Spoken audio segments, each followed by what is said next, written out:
केंद्र सरकार ने एक महीने में कबाड़ बेचकर 800 करोड़ रुपए कमा लिए। जी हाँ, ये कोई छोटी मोटी रकम नहीं है। ये चंद्रयान 3 के पूरे मिशन के बजट से भी ज्यादा है, जो था 615 करोड़।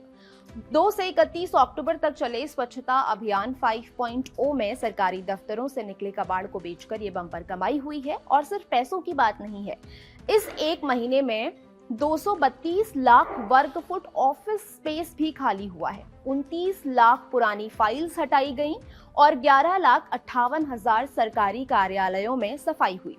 आइए विस्तार से समझते हैं कि कैसे स्वच्छता को सरकार ने कमाई का जरिया बना दिया। ये कोई साधारण सफाई अभियान नहीं था। प्रशासनिक सुधार और लोक शिकायत विभाग यानी कि DARPG के समन्वय में ये देश का अब तक का सबसे बड़ा स्वच्छता अभियान बन गया। महात्मा गांधी की जयंती 2 अक्टूबर से शुरू होकर 31 अक्टूबर तक चला ये मिशन देश भर में एक साथ चला। इस अभियान में 84 मंत्रालयों और विभागों ने हिस्सा लिया। रक्षा मंत्रालय हो या शिक्षा मंत्रालय, रेलवे हो या डाक विभाग, सभी इस मुहिम में शामिल हुए। यहाँ तक कि विदेशों के भारतीय दूतावास और मिशन भी इस अभियान से जुड़े। यानी ये सिर्फ दिल्ली या देश की बात नहीं, बल्कि एक वैश्विक अभियान था।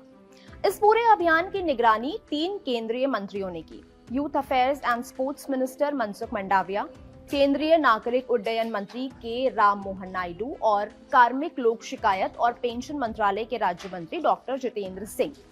कैबिनेट मंत्रियों ने व्यक्तिगत रूप से प्रगति की समीक्षा और लक्ष्यों की पूर्ति सुनिश्चित करने के लिए अधिकारियों के साथ नियमित बैठकें की। अब आते हैं सबसे अहम सवाल पर, ये 800 करोड़ रुपए आए कहां से? जवाब है, सरकारी दफ्तरों में पड़े उस कबाड़ से जिसे हम सब बेकार समझते हैं। सरकारी कार्यालयों में दशकों से पुराने फर्नीचर, टूटी फूटी कुर्सियां, खराब कंप्यूटर्स, दूसरा इलेक्ट्रॉनिक सामान और पुराने वाहन और बेकार पड़ी मशीनरी, ये सब कबाड़ कहलाता है। लेकिन एक विभाग के लिए जो कबाड़ है वही किसी और के लिए उपयोगी हो सकता है। सरकार ने इसी सोच के साथ इन चीजों की नीलामी की। इस अभियान में जो रिकॉर्ड 232 लाख वर्ग फुट ऑफिस जगह खाली हुई है, वो कितनी बड़ी है इसे समझिए। ये करीब 32 फुटबॉल मैदानों के बराबर की जगह है। पहले ये जगह बेकार के सामान से भरी पड़ी थी, पुराने रजिस्टर, टूटी अलमारियां, खराब AC, फटे हुए सोफे। अब ये सब प्रोडक्टिव जगह काम के लिए उपलब्ध है। 29 लाख फिजिकल फाइल्स हटाई गई। ये वो फाइल्स थी जिनकी अब कोई जरूरत ही नहीं थी। 1980, 1990 की पुरानी फाइल्स जो सिर्फ जगह घेर रही थी, इन्हें डिजिटाइज करके आर्काइव में रखा गया और फिजिकल फाइल्स को हटा दिया गया। अब इस 800 करोड़ को परिप्रेक्ष्य में देखिए।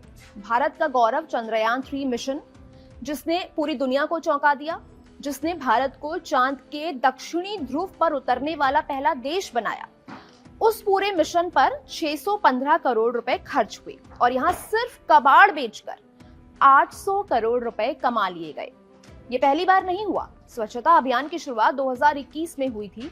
प्रधानमंत्री नरेंद्र मोदी के स्वच्छता ही सेवा और मिनिमम गवर्नमेंट मैक्सिमम गवर्नेंस के विजन से प्रेरित यह अभियान अब प्रशासनिक सुधार की आधारशिला बन गया है। 2021 से लेकर अब तक पिछले 4 सालों में सरकार ने कबाड़ और पुरानी संपत्तियों को बेचकर कुल 4,100 करोड़ रुपए कमाए हैं। ये रकम कई छोटे राज्यों के सालाना बजट से भी ज्यादा है। पिछले अभियान 4.0 में 190 लाख वर्ग फुट से ज्यादा ऑफिस स्पेस खाली किया गया और 650 करोड़ रुपए की कमाई हुई थी। यानी कि हर साल ये अभियान बड़ा होता जा रहा है और इसके नतीजे भी बेहतर हो रहे हैं। हाल ही में दिसंबर 2024 से अप्रैल 2025 के बीच ही 515 करोड़ रुपए की कमाई हुई है। ये दिखाता है कि अभियान सिर्फ एक बार का इवेंट नहीं, बल्कि एक सतत प्रक्रिया बन गया है। अब सवाल उठता है कि आखिर ये अभियान इतना इंपॉर्टेंट है क्यों? क्या सिर्फ पैसा कमाना मकसद है? पहली और सबसे बड़ी बात, जगह की बचत। सरकारी दफ्तरों में हमेशा जगह की कमी रहती है। नए कर्मचारी आते हैं, नई योजनाएं आती हैं, लेकिन जगह नहीं होती है। ऐसे में सरकार को या तो नई बिल्डिंग्स बनानी पड़ती हैं, जिसमें सैकड़ों करोड़ रुपए खर्च होते हैं, या फिर किराए पर जगह लेनी पड़ती है, जो हर महीने लाखों का खर्चा है। इस अभियान ने 232 लाख वर्ग फुट जगह मुफ्त में उपलब्ध करा दी। दूसरी बात, कार्यकुशलता में सुधार। एक अव्यवस्थित गंदा दफ्तर कर्मचारियों की प्रोडक्टिविटी को कम करता है। फाइलें ढूंढने में समय लगता है, काम में देरी होती है। साफ सुथरा और ऑर्गेनाइज्ड ऑफिस काम की स्पीड को बढ़ाता है। इससे जनता को भी फायदा होता है, उनके काम जल्दी होते हैं। तीसरी और एक और अहम बात, पर्यावरण संरक्षण। पुराने इलेक्ट्रॉनिक सामान को यूं ही फेंक देने से ई वेस्ट बढ़ता है और प्रदूषण होता है। इस अभियान में स्क्रैप को साइंटिफिक तरीके से रिसाइकिल किया जाता है, जिससे पर्यावरण को नुकसान नहीं होता। चौथी बात, पारदर्शिता और भ्रष्टाचार में कमी। पुरानी फाइल्स को डिजिटाइज करने से सब कुछ ऑनलाइन हो जाता है। अब किसी भी फाइल को ट्रैक किया जा सकता है, इससे ट्रांसपेरेंसी बढ़ती है। अब इतने बड़े अभियान को अंजाम देना भी आसान नहीं है, इसके लिए भी लोग लगते हैं। तो पूरे अभियान का समन्वय प्रशासनिक सुधार और लोक शिकायत विभाग यानी कि DARPG करता है। सबसे पहले हर विभाग में टीम्स बनाई जाती हैं, फिर सर्वे होता है, किस किस चीज की जरूरत नहीं है, क्या बेकार पड़ा है।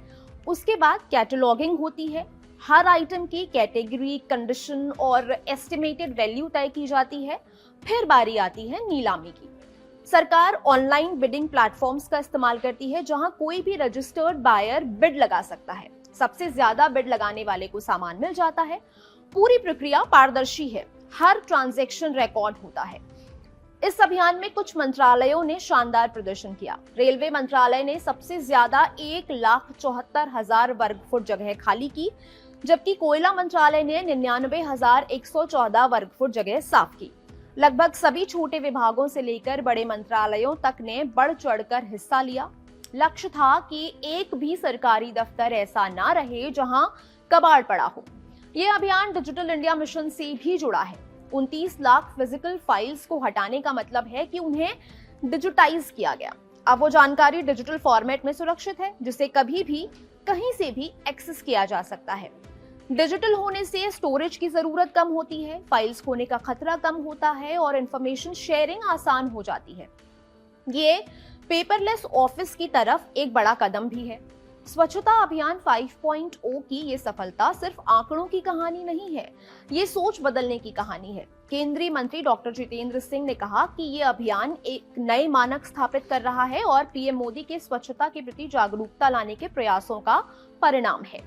सरकार ने साबित कर दिया कि समस्या को अवसर में बदला जा सकता है। जिसे हम कबाड़ समझते हैं, वही संसाधन बन सकता है। 800 करोड़ की कमाई और लाखों वर्ग फुट जगह की बचत, और ये सब हुआ बिना कोई नया पैसा खर्च किए। मिनिमम गवर्नमेंट मैक्सिमम गवर्नेंस का यही तो अर्थ है। कम संसाधनों में बेहतर नतीजे। कुशल प्रशासन और स्मार्ट गवर्नेंस का ये परफेक्ट एग्जाम्पल है। ये अभियान हर साल होता है और हर साल इसके नतीजे बेहतर होते जा रहे हैं। 2021 से शुरू हुआ ये सफर अब 4,100 करोड़ की कमाई तक पहुंच गया है और आगे भी ये जारी रहेगा। जब स्वच्छता और दक्षता साथ चलती हैं, तो परिणाम ऐसे ही होते हैं। एक साफ कार्यालय, एक ऑर्गेनाइज्ड सिस्टम और एक सशक्त भारत। यही है विकसित भारत का सपना।